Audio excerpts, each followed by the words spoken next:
vamos a grabarla. Entonces, lo que les decía, bueno, esto que hicimos, ¿sí pusieron atención?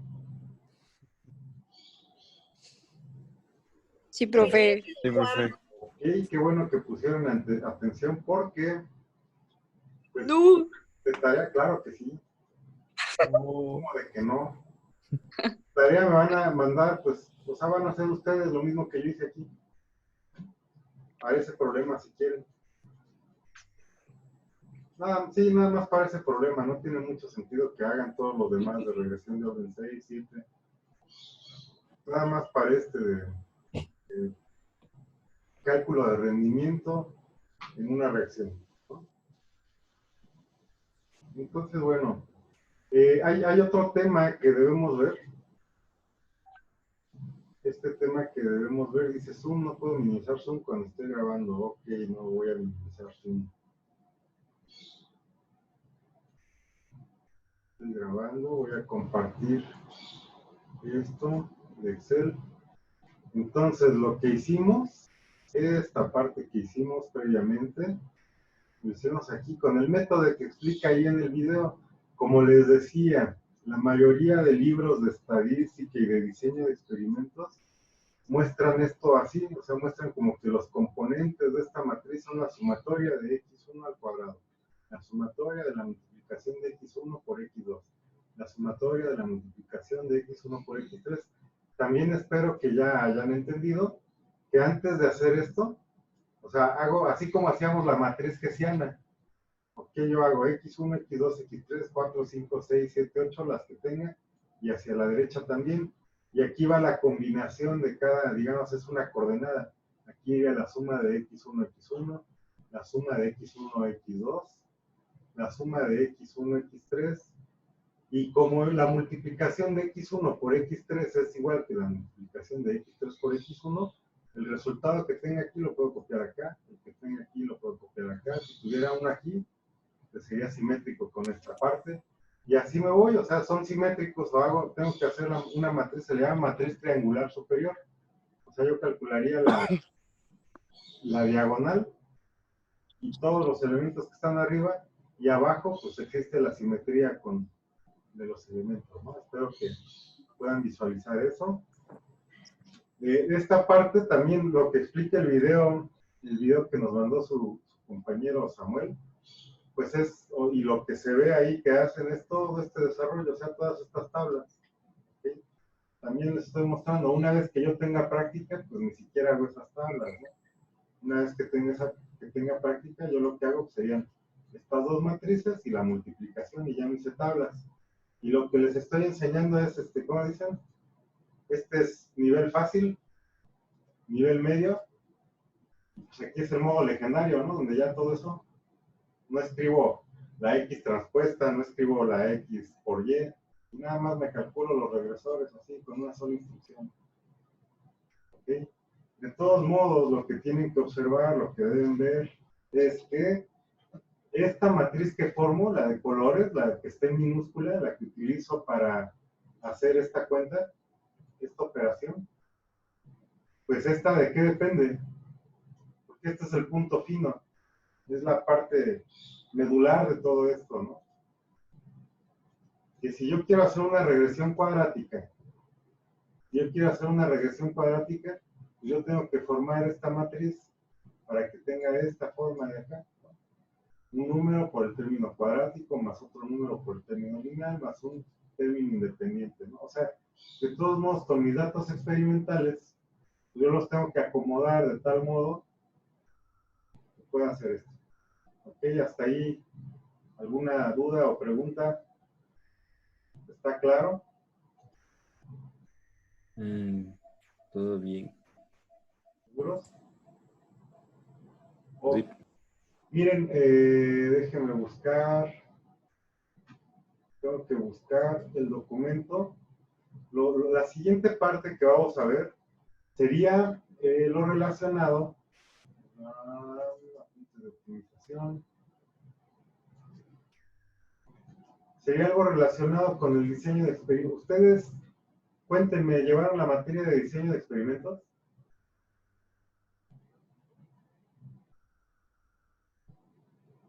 ¿Los escucho? No No, existe profe. esa materia. ¿Qué? No existe. ¿No existe? En la retícula no. En la retícula no existe, pero por ejemplo, No, hablando análisis de datos experimentales no es de la misma. ¿qué pasó? Es así. Es así, análisis de datos experimentales. ¿Vieron el diseño de experimentos factoriales? ¿Conocen ese tema? Chale. No, sí, no, Ni lo había escuchado. no. Primera vez. Ok, más claro que el Mambe Ruiz no se llama ¿Cómo se come eso? Priscila, no, no, profe, no, no, no, no, no, no, no. Como su servicio no se ha reportado al servicio, Priscila. ¿Con qué se come? No, no, no, Me no. cayó el primer reporte. Ok, miren, acá hice el apunte, déjenme ver, se los voy a proyectar. Esta parte no se las he pasado, no se las he mandado. Este es un apunte relacionado con el diseño de experimentos factoriales. ¿Ok? Entonces, miren, un experimento factorial es aquel en el que, por ejemplo, les voy a dar ejemplos prácticos y de aplicación. ¿Ok? Les voy a platicar un poquito, esta parte se la voy a platicar antes de entrar al tema. La maestra Alicia Sosa, estaba desarrollando un proyecto de investigación, un proyecto de investigación y aplicado, ¿no? Ella lo que quería hacer, pues son barras energéticas, utilizar barras energéticas y hot cakes y galletas, utilizando harina de calabaza en vez de harina de trigo convencional, ¿no? ¿Para qué o por qué? Bueno, la harina de calabaza es más saludable, ¿ok? Es menos dañina, está menos refinada y presenta ciertas ventajas, tiene más proteínas, etcétera, etcétera, ¿no? Un montón de cosas buenas. Entonces, ella dijo, bueno, ya hice una primera receta, ¿no? De hot cakes, de galletas. Las galletas, pues a la gente le gustaron, ¿no? Lo que yo quiero saber es, con esa primera formulación, ¿puedo mover la cantidad de harina de trigo o de harina de calabaza que le pongo a mis galletas? ¿O puedo mover la cantidad de miel, por ejemplo, que le pongo a las galletas? A la gente le va a gustar más o menos. Entonces, pues este es un diseño, se llama diseño factorial, ¿no? Entonces, por ejemplo, lo que se hace en un diseño factorial es que yo debo seleccionar, o el diseñador, el ingeniero que esté a cargo de eso, debe seleccionar las variables más importantes de un problema, ¿ok? Entonces yo más o menos aquí ya no se trata, y en la práctica sí es, pongan atención, en la práctica yo voy a tener experimentos y no voy a tener a un profesor o un libro que me diga, el problema es así, estas son tus variables independientes, esta es la variable dependiente, y tienes que encontrar el modelo de regresión, ¿no? No funciona así, al contrario. Yo normalmente lo que tengo es un proceso, y lo que debo hacer es empezar a numerar las variables que intervienen en ese proceso, o sea, las variables que cambian los resultados del proceso. También debo identificar qué es lo que voy a medir de ese proceso, ¿no? Entonces, volviendo al ejemplo de las galletas, pues lo que se mide es la satisfacción de quien las consume, ¿no? O sea, y nosotros como ingenieros químicos, pues no vemos eso. Pero, por ejemplo, los bioquímicos llevan una materia que se llama análisis sensorial, en donde existe un análisis sensorial de 5 puntos o de 9 puntos. ¿Y eso qué significa? Pues que le dan pruebas a alguien, le dan de comer a alguien, obviamente primero lo entrenan, le piden que no coma cosas saladas, dulces durante el día previo a las pruebas, y le dan a comer pequeñas muestras y les hacen una especie de encuesta, ¿no? Donde les preguntan, ¿esta galleta te pareció salada? Y le ponen sí, no, nada, mucho, regular, y así 5 puntos de valor, ¿no? Entonces, lo que hizo la maestra y lo que hicimos juntos, ¿no? fue hacer un diseño de experimentos factorial, donde la variable dependiente pues era la satisfacción de la gente con la galleta, ¿no? Y esto pues incluía varias partes, por ejemplo, qué tan crocante es la galleta, qué tan buen sabor tiene, está doradita, la compraría, no la compraría, sabe bien, sabe mal, sabe dulce o no sabe dulce, y todos esos puntos se ponderan, ¿no? O sea, ¿qué significa ponderar? Que a cada uno se le asigna un peso. Así como si tuviera una calificación de 100, le digo, a ver, que tenga buen sabor vale 10 puntos, ¿ok?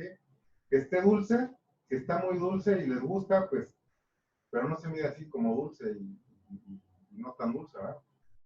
Sino qué tanto me gusta, qué tanto me disgusta.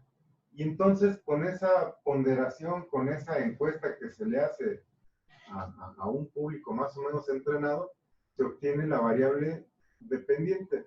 Ahora, para la galleta, pues yo tengo que pensar, o tuvimos que pensar, ¿no? La receta.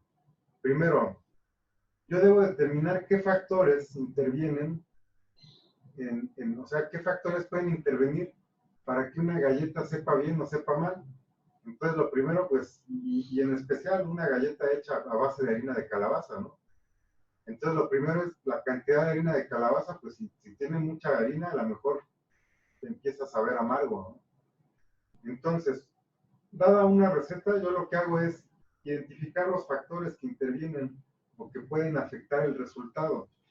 Entonces, por ejemplo, la presencia de miel, la presencia de azúcar, la cantidad de harina de calabaza, la cantidad de harina de trigo, todos esos serían factores que intervienen, ¿ok? Que intervienen en el resultado, que sería el sabor o la percepción de sabor de esa galleta.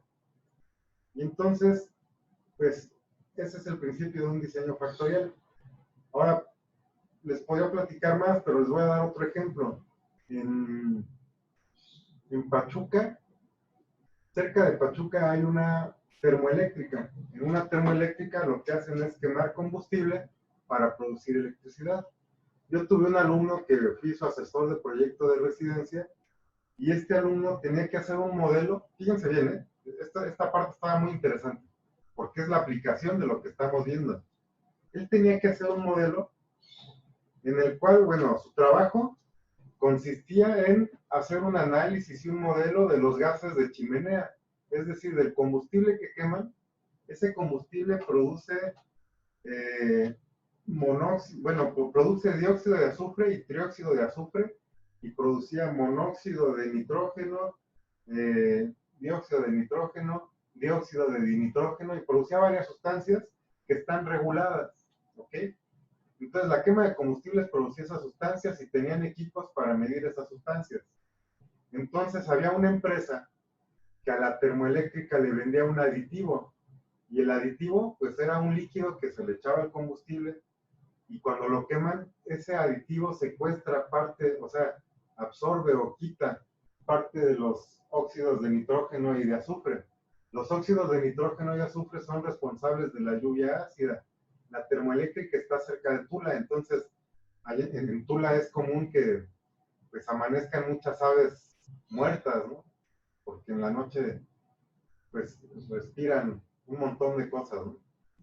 Entonces el proyecto de este alumno era determinar el modelo y no nada más determinar el modelo, o sea, el problema real de esta termoeléctrica era que ellos sospechaban, o sea, siempre salían dentro de la norma, ¿no? Porque existe la norma para la cantidad de óxidos de nitrógeno y de azufre que se pueden liberar a la atmósfera, y ellos siempre estaban dentro de la norma, ¿no? Y dijeron, bueno, sí, siempre he estado dentro de la norma, pero yo tengo la sospecha de que el proveedor del aditivo, pues le está inyectando más aditivo del que realmente necesito, ¿no? Y si está inyectando más aditivo del que realmente necesito, pues ahí me está generando costos que pues podría ahorrarme, ¿no? Y entonces el proyecto de este alumno consistió en tomar los datos de medición. A ver, ahí yo quisiera escucharlos, piensen en este problema. ¿Cuál creen que era la variable dependiente? El aditivo, la cantidad que le suministraban. No. El dióxido que emanaba. Ok, aquí en este problema eran varias variables independientes porque medían óxidos de nitrógeno y óxidos de azufre. O sea, había varias Y's, por así decirlo, ¿no? Y ese era el resultado, ese es el resultado. Ahora, ¿de qué dependían esos óxidos? Dependen de varias cosas. Y aquí aquí es donde interviene la observación del fenómeno. Número uno, esa cantidad dependía de la cantidad de aditivo que añadían a la quema de combustible. ¿Okay? Entonces, si ponen más aditivo, menos óxidos se producían. Si ponían menos aditivos, se producían más óxidos. Eso es por una parte. Ahora, dentro del funcionamiento de los quemadores, pues había, creo que a veces habían 4 quemadores, a veces habían 2. Entonces, por ejemplo, el número de quemadores que había también es una variable que puede influir o que se debe tomar en cuenta porque puede influir en la cantidad de óxidos que se generen. Por otra parte, la chimenea, bueno, no la chimenea, sino la temperatura ambiente también influye en esto, ¿no? Entonces son varios factores los que pueden influir. Y entonces, pues, a veces hay que descartar algunos para hacer el diseño de experimentos. Les voy a mandar, yo creo, de hoy a mañana o mañana les mando esta parte de sus apuntes, el diseño de experimentos factoriales, pero básicamente consiste en eso. Yo necesito ver qué cosas, qué variables pueden influir en un experimento y normalmente lo que se hace es diseñar experimentos que prueben esas variables en un nivel alto, en un nivel medio y en un nivel bajo. Por ejemplo, para la quema de combustibles, yo diría, bueno, la cantidad normal que le tengo que echar es 1 litro por cada 100 de combustible, 1 litro de aditivo por cada 100 de combustible. Ok, quiero hacer un diseño de experimentos para ver el efecto de ese litro, pues vamos a hacer esto. Yo voy a, en vez de echarle 1 litro, le voy a poner 1,5 litros, ¿no? Ese sería el nivel alto de la variable. En vez de 1 litro de aditivo, le pongo 1,5 litros y veo el efecto. Y luego lo hago hacia abajo, el nivel bajo, la misma cantidad que aumenté hacia arriba, tengo que disminuir hacia abajo. Entonces, en vez de 1 litro, me voy a poner medio litro de aditivo por cada 100 de combustible y voy a ver el efecto que eso tiene. ¿Ok? Ese es un ejemplo, con el ejemplo que les decía de la maestra Alicia. Por ejemplo, ahí lo que hicimos pues, fue determinar las cosas que le daban mejor sabor a la galleta, ¿no? Entonces, por ejemplo, la harina fue un factor, la cantidad de miel fue otro factor. Entonces, si a su receta le ponía 100 gramos de harina, pues el diseño de experimentos era ponerle 150 gramos y ponerle 50 y ver esas 3 recetas, hacer las galletas, dárselas de comer a un público y que ese público evaluara. Y así se medía el resultado en la variable dependiente, qué tan buen sabor, qué tan agradable era esa galleta, ¿no? Y como este ejemplo podemos ver, o podríamos hacer varios, ¿no?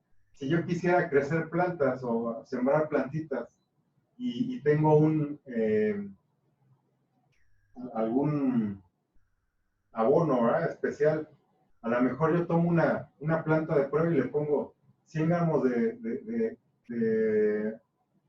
fertilizante por cada kilogramo de tierra, ¿no? Y empiezo a sembrar una planta y luego digo, bueno, si le pongo más fertilizante, crecerá mejor la planta, pues tengo que hacer el experimento, ¿no? En vez de 100 gramos le pongo 200 y a otra planta no le pongo nada y utilizo la misma tierra. Y ese es un diseño factorial, o sea, tomo un factor y lo pongo a diferentes niveles.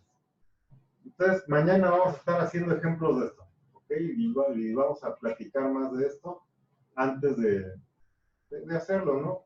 O de ver cuál es la aplicación de la determinación de parámetros en estos problemas. ¿Hasta aquí alguna duda? No. ¿No? Pues aquí vamos a dejar la clase y ya los veo mañana. Jajaja, ya nos exhibiste. Está bueno, chicos. Mañana hay puente. Mañana es... les presento a mi esposa. Profe, desde que hay clases en línea hay puentes. sí existen los puentes. Y bueno, si muestran su foto de que fueron a desfilar, tienen justificada la falta de mañana. Y no, No tomo una foto en la calle. está bueno, chicos, lo dejo. Sí, Con cubreboca. Perla, duérmase temprano, Perla. Yo veo que todos se están durmiendo a las 3, 4 de la mañana, se pasan. Aquí no hay modo de que se levanten a las 9. Hay que aprovechar el tiempo, profe. Sí, exactamente, eso es aprovechar el tiempo. Dale, pues lo dejo. Adiós. Con quienes tengo clase al rato, a lo mejor, esa sí, a lo mejor las tengo porque voy a ir al tecnológico a arreglar una cosa. No salga, profe. Ok, Viaje. No, Use profe. cubreboca. tal. Si no lo van a multar. Dale, pues sí es cierto. Nos vemos mañana. Bye. No, profe. Bye. Tienen que hacer lo mismo que yo hice en la clase. Nos vemos el lunes. Pero el chiste es que lo hagan. Ya voy a empezar a hacer su tabla de Excel para mandárselas y que vean cómo El va. lunes, profe. Dale, pues. Mañana nos vemos en clase. Bye. Adiós. Bye a todos. Adiós. Date de baja, Perla.